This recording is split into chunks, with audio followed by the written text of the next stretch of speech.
জনাব M A Aziz, আপনার কাছে আসি যে নির্বাচনের আগে থেকে আসলে আইন শৃঙ্খলা নিয়ে শঙ্কার জায়গাগুলো ছিল, অনেক দুর্ঘটনা আমরা ঘটতে দেখেছি। প্রচারণার 2 দিন কাটলো, এখন পর্যন্ত এই পর্যন্ত আসলে আর কোনো শঙ্কার জায়গা আপনি দেখেন কিনা নির্বাচন নিয়ে? সরকার প্রধান বলছেন যে এটিকে ইতিহাস সেরা নির্বাচন করবেন। সেই ইতিহাস সেরা নির্বাচনের পরিস্থিতি আমরা কতটা দেখছি? ধন্যবাদ আপনাকে, ধন্যবাদ সহ আলোচক এবং দর্শক বৃন্দকে। দেখেন, এবারে নির্বাচনে কিন্তু একটা জাহিরি আছে, একটা বাতুনি আছে। বাতুনি যে কাজগুলি হচ্ছে সেটা কিন্তু প্রমাণ করা কঠিন। যেমন ধরেন, সরকার এবার ইন্ট্রোডিউস করেছে পোস্টাল ব্যালট প্রবাসীদের জন্য। আগেও পোস্টাল ব্যালট ছিল, জেলখানায় ছিল, জেলখানাতে প্রার্থী হতে পারত সরকারি কর্মকর্তা, দেশের ভিতরে ছিল। প্রবাসীদের যখন ব্যালটে ভোটের অনুমোদন দিয়েছে, ভোটার করা হয়েছে, কিন্তু এটা সরকার ম্যানেজ করতে পারে নাই।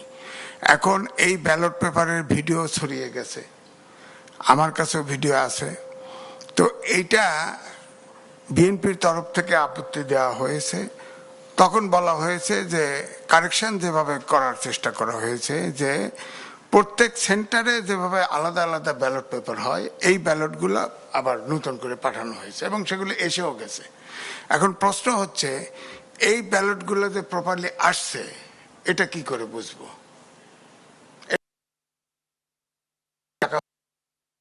তাদের সামনে ওই ব্যালট পেপারগুলো খোলা হবে। এখন ওই ব্যালট পেপার ওর ভিতরে কোথায় সিল মারলো, এক ব্যক্তি সিল মেরে দিল না কে দিল, কোন সেন্টারের দিকে এই ব্যালট পেপারগুলো ছাড়া হলো, এটা পরিষ্কার হবো কি? মানে ট্রান্সপারেন্ট না হলে তো হবে না ভোট। 1, 2 হচ্ছে ভোটার ট্রান্সফার। এটা একটা নতুন আবিষ্কার, এটা আমি শুনি নাই কোনোদিন। বরিশালের ভোট ঢাকা আসতেছে, ঢাকার ভোট কুমিল্লা চলে যাচ্ছে, কুমিল্লার ভোট নোয়াখালী। এবার সম্ভবত সবচেয়ে বেশি ভোটার পরিবর্তনের ঘটনা ঘটেছে। হ্যাঁ, এখন সেটি আসলে কোনো শঙ্কার জায়গা দেখেন কিনা, বা এটি এটা আমি ভোটে কোনো প্রভাব আমি পড়বে বলছি কিনা নির্বাচনে? এটা তো আপনার শিডিউল দেওয়ার আগে ঘটে গেছে, তাই না? তারপরে ভোটার কেন বাড়ছে? অনেক সেন্টারে ভোটার বেড়ে গেছে। এবং আমার কাছে ভিডিও আছে, ইলেকশন কমিশনের অফিসার গ্রেপ্তার পর্যন্ত হয়েছে। সরকার স্টেপ নিয়েছে, এটা ঠিক। কিন্তু এই যে ভোটার, ধরেন পার্টিকুলার একটা পার্টি, ধরেন তার ভোট পাস করতে লাগবে ধরেন 1.5 লাখ ভোট, তার ঘাটতি আছে 5,000 ভোট, ভোটার ট্রান্সফার করে এখানে এনে দিছে। এখন ভোটার ট্রান্সফার করা তো সহজ না, কারণ আমি যদি ভোটার, ধরেন আমি ঢাকায় ভোটার নাই, আমি ঢাকায় এখন ভোটার হতে চাই, তাহলে আমার বাসা ভাড়া, রসিদ, আমার ইলেকট্রিক বিল দেয় কিনা, নানান কাগজপত্র লাগে। তো এটা তো অকস্মাৎ করা সম্ভব না। এখন এটা হয়েছে কি, ওই নির্বাচন যে কমিশনের যে অধস্তন অফিসার আছে, তাদের মাধ্যমে বিনিময় করে নিচ্ছে, করে হয়ে গেছে। 1, 2টা হলো বিকাশ নাম্বার সংগ্রহ করা হয়েছে। ইলেকশনে বিকাশ নাম্বার কি প্রয়োজন বলেন? আমরা বিশ্বাস করি এই স্বপ্নগুলিতেই তৈরি হবে স্বপ্নের বাংলাদেশ। স্বপ্ন ধরা, ধরনীর বুকে স্বপ্নের ঠিকানা। বিকাশ নাম্বার সব জায়গায় সংগ্রহ করা হয়েছে, ভোটারদের কাছে গিয়ে তার ভোটার নাম্বার নিয়েছে। হ্যাঁ, ভোটার নাম্বার হয়তো তার দিতে পারে যাতে খুঁজতে অসুবিধা না হয়, বুঝলাম। কিন্তু বিকাশ নাম্বার নেওয়া, এটা নূতন আবির্ভাব হয়েছে। আমি এগুলোকে বলি বাতুনি, অর্থাৎ বাতুনি ইলেকশন ক্যাম্পেইন হচ্ছে। এবং যেটা এবার ধরেন আমরা বলি একে অপরকে সমালোচনা করা, আমাদের কালচার সমালোচনা করা, হঠাৎ করে রাতারাতি এটা উঠে যাবে না। কিন্তু যেটুকু হচ্ছে এটুকু আমি বলবো সহনীয়। তবে এটা ঠিক, 2টে বড় দল, কিন্তু আমি টেলিভিশনেও বলেছি, 2টে দলের বড় 2টি দল, বিএনপি এবং জামাত, 2টের একটাও কিন্তু আচরণবিধির মানে নাই। প্রথমবার দেখেন, আচরণবিধি 22 তারিখ থেকে আপনার নির্বাচন ক্যাম্পেইন শুরু হওয়ার কথা, ওনারা 21 তারিখে 2 পক্ষই কিন্তু মিটিং করেছে। আবার এখানে সূক্ষ্ম পলিটিক্স আছে। দেখেন যে আমাদের দেশে সবাই সিলেটের মাজার থেকে ক্যাম্পেইন শুরু করে, একটি দল কিন্তু আপনি দেখেন সাবমিট করেছে আলাদা, তারা মাজারে যায় না, এখানে তাদের পলিটিক্স আছে, ঠিক আছে, তাদের পলিটিক্স আছে, ঠিক আছে, কিন্তু আমি বলছি যে এখনো সহনীয় মাত্রায় আছে সমালোচনাটা। কিন্তু এর আগে তো একটা পার্টি যেভাবে সমালোচনাটা করছে, মানে মোটিভেট করার জন্য যেসব ভাষা ব্যবহার করছে, জান্নাত পাওয়া যাবে, জান্নাতের টিকিট দেওয়া, এগুলো তো ইলেকশন কমিশন হস্তক্ষেপ করা হতো, হয়তো ইলেকশন শুরু হয় না বলবে, শিডিউল তো দেওয়া হয়েছিল, সরকার তো ছিল। এগুলো কথা যে কাফের বলা, এই কথাটা বলাই তো কাফের হওয়া। অর্থাৎ আল্লাহ বেস্তে তৈরি করছে, আল্লাহ বিচার করবে, আল্লাহ বেস্ত দোজক স্যাংশন করবে। এখন আমি যদি বলি এখানে ভোট দিলে বেস্ত পাবেন, এটা আচরণবিধির ভিতরে পড়লো? সরকারের ভিতরে কোনো ইলেকশন কমিশনের কোনো নাই। অনেক কিছু, সূর্য থেমে যায়, সূর্য থেমে যায়।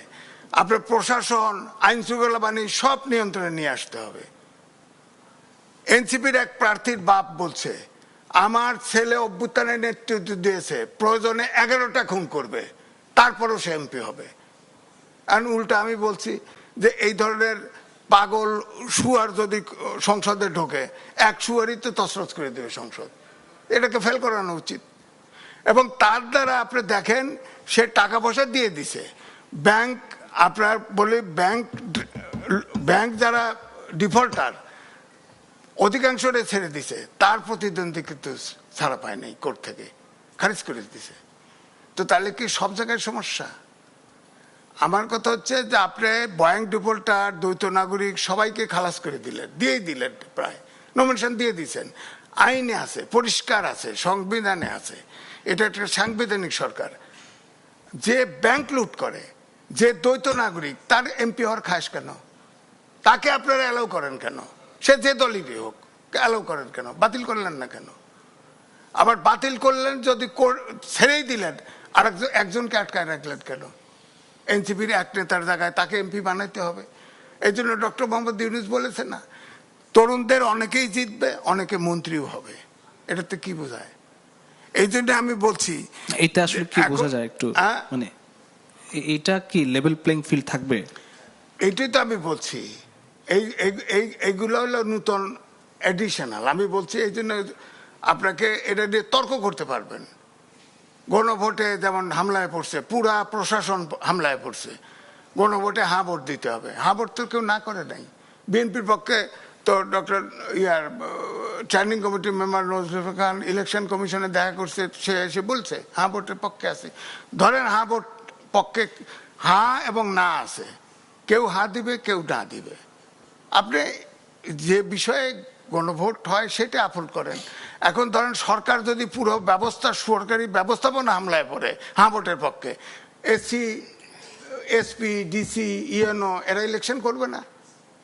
তারা কি করবে? তারা কি করবে? যখন ইলেকশন রিটার্নিং অফিসার কি করবে তখন কি হামাটা সিল মেরে দিতে হবে? এও বলা হচ্ছে ক্যাম্পিং এর সময় যে হ্যাঁ ভোটে ভোট না দিলে তার খবর আছে, চাকরি নেই, এরকমও বলে।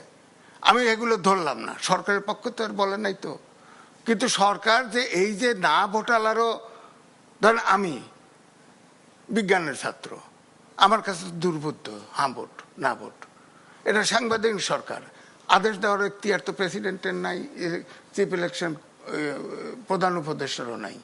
আদেশ দিয়ে গেছে, গণভোটে গেছে, হ্যাঁ না ভোট দেন, আলটিমেটলি সংসদে পাশ করবেন, এই আদেশটা তো অবৈধ। আপনি হ্যাঁ বা না কোনটা দেব? কোনটা দেওয়াই তো ইমেটেরিয়ালস। হ্যাঁ আদেশটাই তো অবৈধ, গণতন্ত্র অনুযায়ী আদেশটাই, সংবিধান অনুযায়ী আদেশটাই অবৈধ। তা এখন আমি কি করব? 84টা সংস্কার খুব কায়দা করে 4 দফার ভিতরে ঢুকাই দিয়েছেন, সেটাও একটা দুর্বৃত্ত। এ দেশের 30% লোক অক্ষর জ্ঞান নাই। আপনি এই ধরনের একটা হ্যাঁ না ভোট দিলেন, কি করবেন? কিভাবে হবে? আবার দিলেন, হঠাৎ যদি না ভোট যেতে তখন কি হবে? তার মানে কি অভ্যুত্থান ঘটে নাই? শিশুর থেকে জনতা হত্যা হয় নাই? 2000 লোক মারা যায় নাই প্রায়? জাতিসংঘ তো 15 তারিখ পর্যন্ত ধরে বলছে 1400 লোক মারা তো গেছে। অভ্যুত্থান তো হয়েছে, অভ্যুত্থানের একটা আকাঙ্ক্ষাও আছে, সেগুলো বাস্তবায়ন হবে না? সংসদে যাবে তো। নোট অফ ডিসেন্ট ছিল 9টা বিএনপির, 2টা জামাতের, একটা এনসিপির, সেগুলো কই গেল? উধাও। তার মানে কি একটা জায়গায় লাস্টে বলে দেওয়া হয়েছে ভাষায় যে বাকিটা যার যার মতো করবে। তার মানে বাকিটা কি যারা নোট অফ ডিসেন্ট্রিস ওগুলো করবে না? ব্যাপারটা কি তাই না? হ্যাঁ, বুঝবো, কি বুঝবো। এই জন্য বলছি যে এবারের ইলেকশনে জাহিরি এবং বাতুনি দুটোই আছে। এই বাতুনিটা হলো সমস্যা। বাতুনিটা আপনার সরকার ধরতে পারতেছে কিনা জানি না, ইলেকশন কমিশন ধরতে পারতেছে কিনা। এই বাতুনিতে যে মিরাকেল কি ঘটবে আল্লাহ জানে।